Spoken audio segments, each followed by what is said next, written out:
ఈరోజు వైఎస్ఆర్ కాంగ్రెస్ పార్టీ అధ్యక్షులు శ్రీ జగన్మోహన్ రెడ్డి గారి యొక్క ఆదేశాల మేరకు ఈరోజు వైఎస్ఆర్ కాంగ్రెస్ పార్టీకి సంబంధించినటువంటి SC delegation justice Balakrishnan commission గారికి రిప్రజెంటేషన్ సమర్పించడం జరిగింది.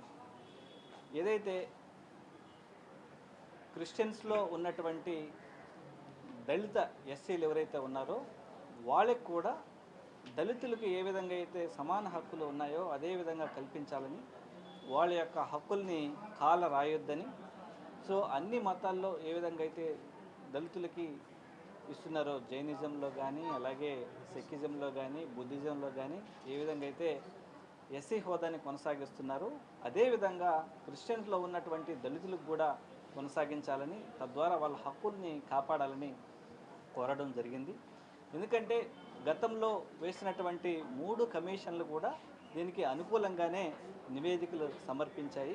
సో ఆ నివేదికలను కూడా కన్సిడర్ చేసి సో ఎలాంటి అన్యాయం జరగకుండా క్రిస్టియన్లో ఉన్నటువంటి దళితులకి న్యాయం చేయాలని, ఎందుకంటే ఈ రోజుకి వాళ్ళు ఆ డిస్క్రిమినేషన్ ఫేస్ చేస్తున్నారు.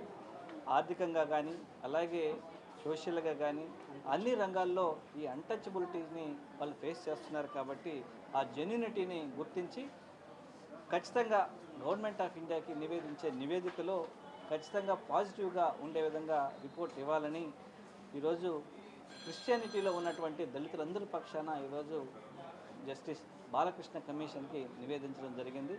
సో ఖచ్చితంగా దీని మీద అందరూ చైతన్యవంతులై మిగిలిన వారు కూడా ఎవరైతే అన్ని పార్టీలు కలిసి వచ్చి నిజమైనటువంటి అర్హులకి వాళ్ళ హక్కుల్ని వాళ్ళకు కాపాడేందుకు నడుం బిగించాలని వైఎస్ఆర్ కాంగ్రెస్ పార్టీ నుంచి మేము డిమాండ్ చేస్తూ ఉన్నాం.